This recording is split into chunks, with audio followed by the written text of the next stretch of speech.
Hey everybody, I am Richard Thomas, And I'm Tiffany Thomas. and we're coming to you live from the Lionheart Institute podcast. We have missed you Yes. so very much. We've taken damn near, a year off? It's been just about a year. Yeah, time flew, boy. And we are so excited to get back to you because there is only one thing that goes up and never comes down. Do you know what that is, Tiffany? Why don't you tell us? It's your age. Baby, the age thing don't stop. And we've been running this clock, haven't we? We have. And we're glad to be back. There were several reasons why we took some time off. Initially, we had some fairly frightening health scares coming off of COVID, being in COVID. Why don't you tell them a little bit about what you experienced and why we initially took a little bit of time off thinking it would be a week or two and Yeah. turned into almost a year. Yeah, it did. We took some time off because I actually ended up in the hospital. And that was Scary a little scary, event, yeah. right? I didn't know what was wrong, and that's actually even more scarier when you don't know what's wrong. Right. And so I spent some time in the hospital running a bunch of tests, and found out that I had extremely high blood pressure issues. Also some migraine issues that I'd never experienced before. That was definitely unexpected and incredibly painful. Couldn't be the 24/7 lockdown with the children, could it be? You know, COVID has done a number on us, and has. I think on a lot of people. I feel like I have literally been locked up in a house 24/7 with my 3 children for the last 3 years. That's true. And so it has been a lot, very overwhelming. There was also a lot of issues that I had personally with depression and anxiety over that. And that was really rough as well. And, I think what we learned is how valuable life is So very true. and how important your health is and your personal well-being. It becomes a point in your life where you often, especially, I know a lot of moms can relate to this, you just push yourself nonstop 24/7, and you are exhausted, and you just keep pushing through because you're mom, and then eventually your body says enough is enough, and Sure. it just kind of starts pushing back. Well, and it was something that not only affected you, but it affected our whole household. Yeah. I mean, I have probably for a decade almost struggled with some weight issues as well. And ballooned up over 408 pounds, Yeah. over 410. And have recently, I know you can see it in my sweet little dimples pumping out, but have recently started my own journey into health. Being a former athlete meant absolutely nothing to my body accumulating weight, right? Yeah. Even though I had the disciplines, the understanding, the knowledge of what to do. They say there's 3 kinds of people. Those who wonder, is something happening? Wonder what happened. Those who watch things happen. Right. And those who make things happen. And we've always been of the camp of those who make things happen, whether it be in our personal life, in our family, in our vision, in our dreams.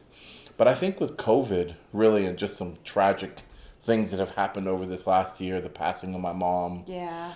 some dear friends that we've lost. I've lost more friends than I care to count. And they say sinners and righteous alike. People in the church, Right. outside the church, Yeah. people that were running the streets, and people that called themselves holiness people, Yeah. right? And many of them were what they said they were, and it didn't really matter.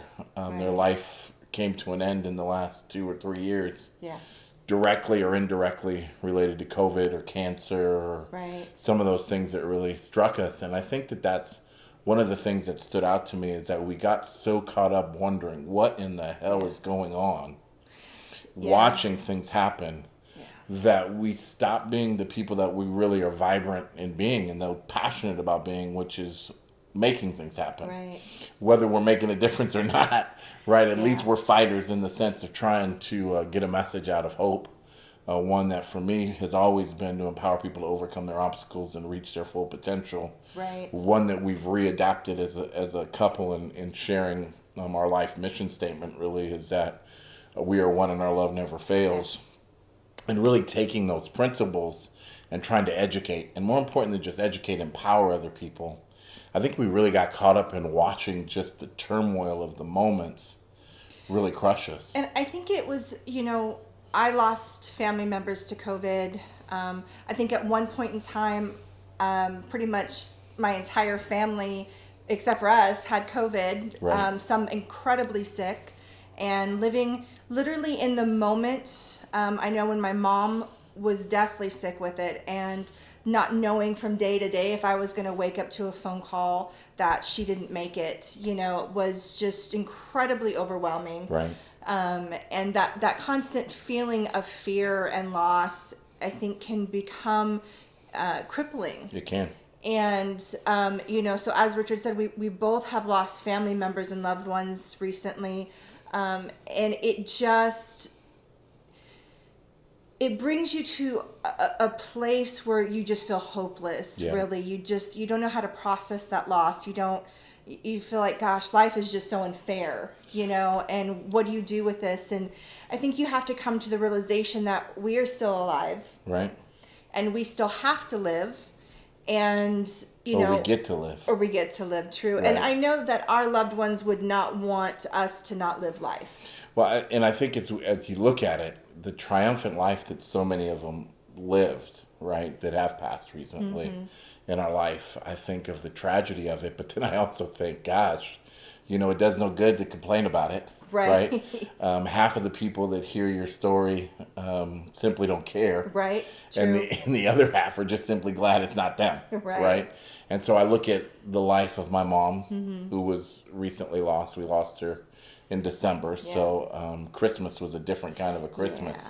Yeah, it was. When you go through a hospice experience, which I know some people that are dear to me, they're experiencing that same thing now. And it's very difficult because you don't know if you should break through the wall and celebrate life, or if you should tiptoe on ice and really be gentle and fragile and be careful with every word that you speak.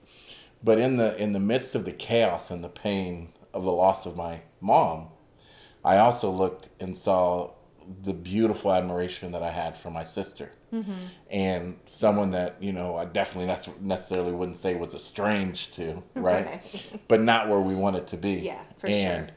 looking at just her triumphant approach, I'm going to say that word triumphant, right? There we go. Triumphant approach to dealing with such loss, such pain, that she opened up her home, had my mom living with her, just to see that gift of life given back, right? And to celebrate that and to see that twinkle in her eye while there's tears running down her face. Yeah. And I think that's the thing that's most remarkable to me about this season is we still have a choice. We still have a choice whether we crawl into a hole and die. Yes, we do. And the world isn't interested in our excuses, right? No, it's not. They're not interested in our reasons, right? As they say, excuses are like buttholes, right? And the waste of life flows out of them, right?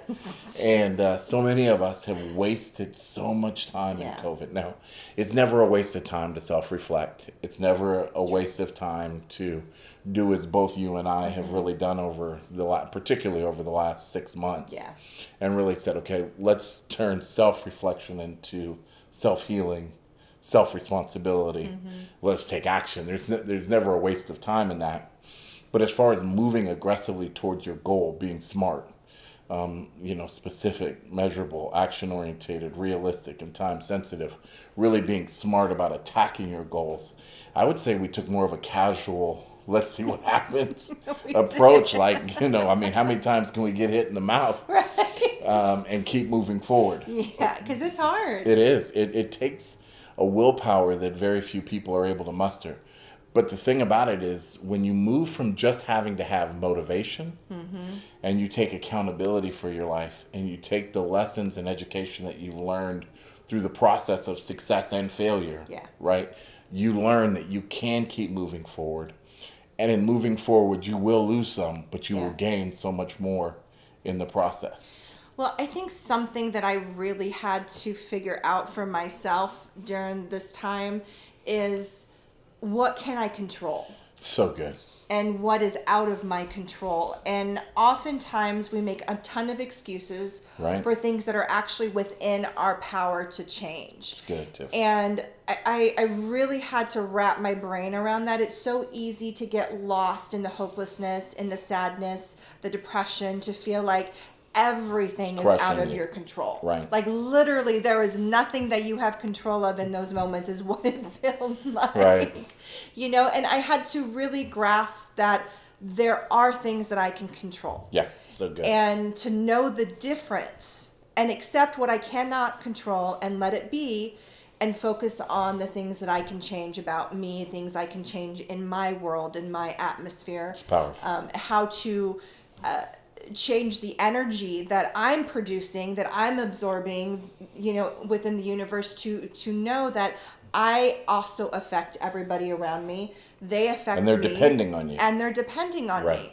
And so to learn to just kind of take a deep breath, a new slate, refocus that, and understand that I am in control. So good. We oftentimes blame our emotions, that they control us. We blame everything around us, and we give them power. We give those things control, and then we're like, it's out of our hands. Right. But we have to, at those moments, accept responsibility and know that we need to take control of that and say, I'm in charge. So I think that was really eye-opening for me. And that was a huge growth for me at the stage that we're in. I think one of the words that you use there is so important for all of us to really embrace. And that's the word responsibility. Yeah. The thing that so many of us get lost in, is I got, 350, 375, Yeah. 380, 390, right? I mean, there's times when you and I would just simply go grocery shopping, and I would get in a fight with our 3-year-old so that I could excuse myself from shopping and go sit in the car. Yeah. Because I was just worn out. My feet hurt, my back hurt, my lungs hurt. But you used a word there that is so key, which is responsibility. When you have an ability to have a response, Yeah. you have a dogfight still in you. Yeah. And that's the beautiful thing about our responsibility. It's not some huge, overwhelming task where you have to look at, I'm responsible for the whole world. No, I just have an ability to respond to my situation. And because I have an ability to respond, I can improve my situation. The concept of embracing what's in your sphere of control and letting go of what's out of your sphere of control is so extremely important, because in it we still control our response. And I think that a lot of what we did, I'm passionate about. I'm passionate about the segments we did on Trump and on racism, for sure. and the segments that we did about the state of chaos in America, and really our responsibility as voters, right? And our ability to respond in those moments. And I think that Lionheart will continue in a lot of ways to be a voice for social justice, a fight against the disempowerment of people, from robbing people of their dignity and humanity. I think that those things are important. But I think much more so important is the concept that we as individuals can do something about our lives. Yes. That even though we are always going to have the opportunity and the voice that we'll lift to fight the overall cognitive cog, right? Or even though we're always going to be in a place where we are lifting our voices to fight against injustice and fight against systems that are bigger than individuals, right? The most important thing that I think that we can give our audience, which is an audience we love, and we hope that you'll get back to liking, subscribing, and commenting on our posts, is that they as individuals can make a difference in the world that they live in. Right? I was listening the other day to Michael Jackson. Love Michael So Jackson. good. And the song came on the radio, "Man in the Mirror." Don't make me bust around. And I mean, who doesn't love Michael Jackson? We all do. Right. But for some reason, the words of "Man in the Mirror," I hadn't ever really took them in.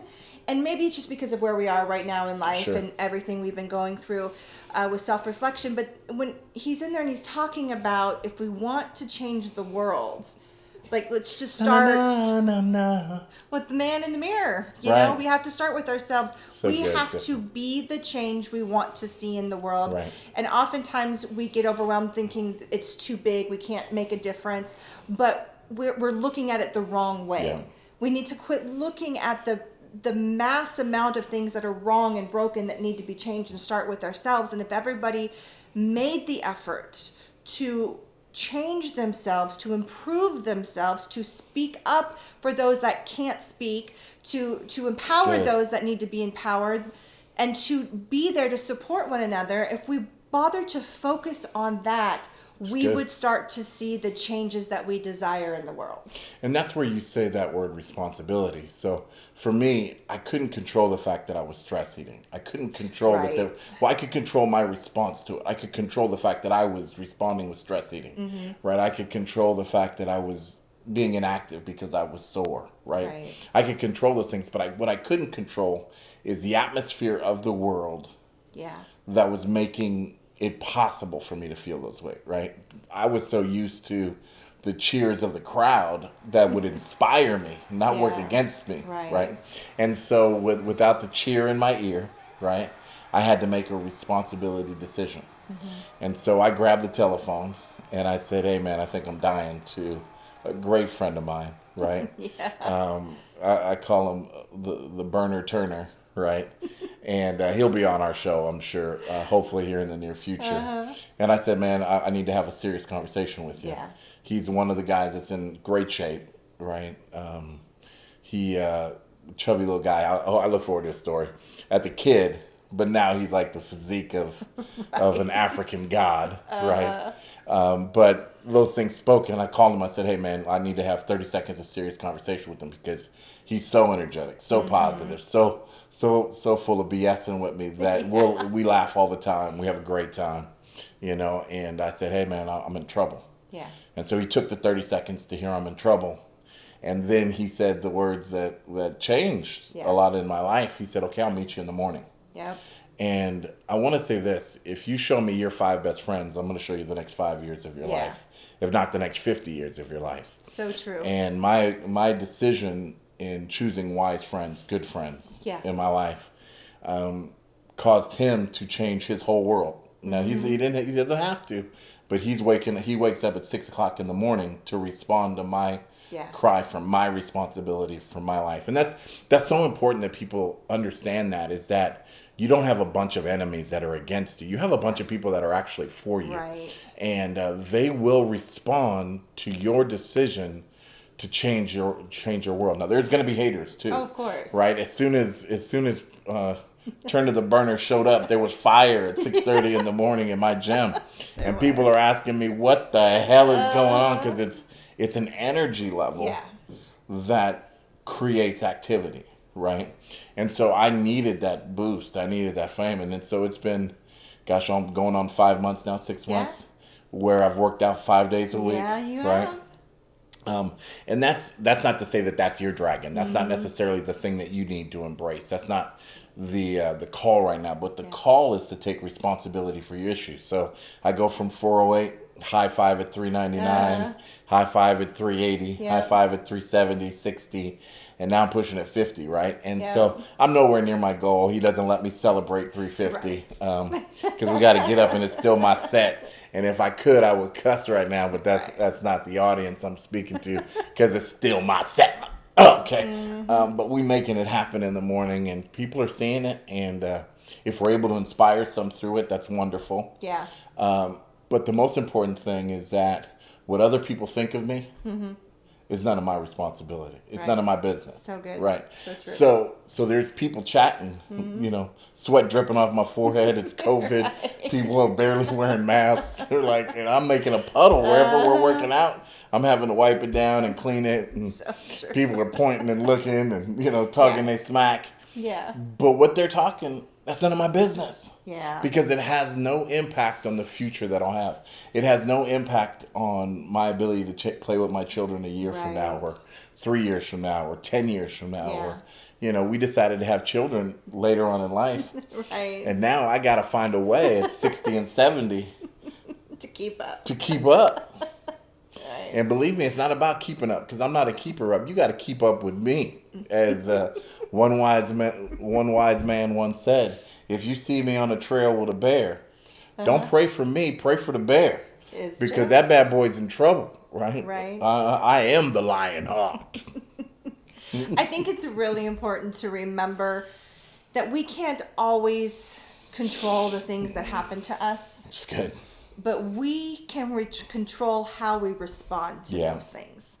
And that's on us. And we oftentimes allow the situation and the excuses to fill in, be like, I can't, all these things happen, and this is why, Right. I gained weight. This is why I'm This is my excuse. right, Yeah, absolutely. yeah. And This is my rationale. We can control. This is my reason. I hope you missed us because we missed you. These are the things that we can control, though. And it's important to recognize those. It's important to accept ownership and responsibility for that. When I was having a lot of depression issues, Richard would have to be like, hey, baby, are you okay? And sometimes I would be like, yeah, no, I'm totally fine. But then, you have to come to a place where you have to be like, okay, no, I'm not okay. And be okay saying that out loud and saying, I think I need your help. I think I need to talk about this. And it's important that whatever is going on in your life, whatever obstacles or challenges that you're facing, You're not alone. You're not alone. And we often think that we are, but we're not. All you have to do is reach out and ask for help, and reach out to, like Richard said, your 5 best friends and the people that truly love and care about you, because they're going to be there to have your back. Now you came to the point right there at the head. Yeah. Your 5 best friends. Yep. Now, what do the people do when they don't have best friends that are in their corner that way, that are there to fight for them, that are there to encourage them, that they've maybe made bad choices friendship-wise? Yeah. Sometimes you got to move on. Yeah. And you have to make that decision that you will pursue people at the level that you want to get to. Yes. And so when it came to health, I jumped with somebody that I knew was strong, right? When it comes to wisdom, I'm going to jump to people that I know are wise. When it comes to financial advice, I'm not necessarily going to go ask the cat who's broke, right? I'm going to ask the individual who's succeeding in life Yes. economically. Now, believe me, there's enough of that left in me now to where I know that sometimes that's gained by illegitimate means. But those who would try to lie to you and tell you that money is all evil, Isn't it? they're not. It's not, right? It just brings out more of who we are. It brings out the heart of the person who Yeah, holds so the good. money. And so we'll be back, and we're excited that you're here. We're excited that hopefully you'll continue to follow us and like and subscribe and comment. It's been interesting to see people still watching our videos at Right. times. But we'll get back to our interviews and... Yeah, absolutely. We've got a couple new episodes of Thomas Table Talks coming next week too. We are excited, like Richard said, to get back on it and just pick up where we left off and maybe add some new things to the mix. Yeah. Some new perspectives of things that we have learned and places that we've been. But we thought we'd kind of just start off this new season of life, shall we say, talking about some crazy stuff going on with the U.S. Supreme Court right now. Lots to talk about there. My. And, let's be real. Who has not seen the slap heard around the world? Yeah, good old Will and Jada. Lots to say on that one, too. We've got a new segment that'll be popping up called The Transformation, which will be in our Coaching the Champions segment, which Yeah. I'm excited about. And I love doing my series on coaches and leaders, things like that. But I will be telling and having more importantly, one of the funniest and inspirational guys that you've ever met on the show on a regular basis, talking about my personal transformation, because my hope is to take up less and less of the screen as time goes on. Getting a little bit older, I need to get a little thinner at the same time, make these dimples pop so I don't have to wear this fake beard or this almost beard, whatever it is, but I can let my dimples pop, and really get into a place where I feel strong, feel Yeah, healthy, absolutely. and where I'm functioning where they are. So we'll get to that, but I'm really excited about Queen of Her Pride. It's bold. It is. It's some would call feminist. A little. It's not a bad thing, though. it's not. It's about them females though, and you know what they say about females. They definitely come with a fee. All those things said, we look forward to being with you. We look forward to engaging with you. We look forward to a message of hope, of encouragement, of helping you get those finer points in life that you can realize, hey, no matter what my situation is, I can improve it. No matter what the state of the world is, my personal world can shine. Absolutely. And you guys are so precious to us, so valuable to us. You'd almost say like we pray for you and meditate on your success on a regular basis. And we Yeah. really do, because we believe that a concept of success that was really kind of reintroduced to us was that success, true success, is given away. Yeah. And we want to see each one of you succeed at your highest level, overcome your obstacles, and reach your full potential. Absolutely. And really shine in the place that you're designed to shine. 100%. We are definitely excited about that. As Richard mentioned, I've got my own little podcast I'm going to be launching called Queen of Her Pride, and it is really all about empowering, educating, elevating, and encouraging women to really live their full lives of who they were born to be, and not who the world has made them be. It's good. And so I'm really excited to kind of dive into that and do some empowering myself to the beautiful ladies out there. And I think one of the keys with the concept of feminism too is that feminism is not an attack or a destruction of masculinity. It is not. And any real woman would tell you that they are builders of men. Yes. That we're not enemies. No. We are on the same side with the same agenda, and that is equality. Yes. And whether it comes between the genders, reflections of gender, whatever your concept of that is, or racial reflections in the world, our humanity dictates that each one of us deserve a certain level of respect and appreciation and value, and that each one of us brings something unique to the table that should be honored and respected. 100%. And so that's really what it's all about in so many ways, is not judging people based on their weaknesses, but judging people based on their strengths and what they're possible of becoming, because your possibilities are limitless. Yes. And what you set your mind to and you set your hand to, I believe you can achieve it once you bring those things into alignment. Once you get your mind right, once you get your footsteps in alignment with that, it may take a little while, as it says, but those who get their vision right, just work towards it, run towards it, because it won't tarry long. You'll fulfill some great things in your life. So here at the Lionheart Institute, we believe in you succeeding and achieving your dreams and goals. And we're excited about seeing that happen over the next little bit. Please do like, subscribe, and comment, and be a part of this family. Absolutely. We'd love to hear from you. Tell us how much you missed us and how glad you are that we're back, because we are certainly happy to see you and talk to you again as well. So tune in next week. Don't forget to check us out and tell your friends and family. Thank you so much.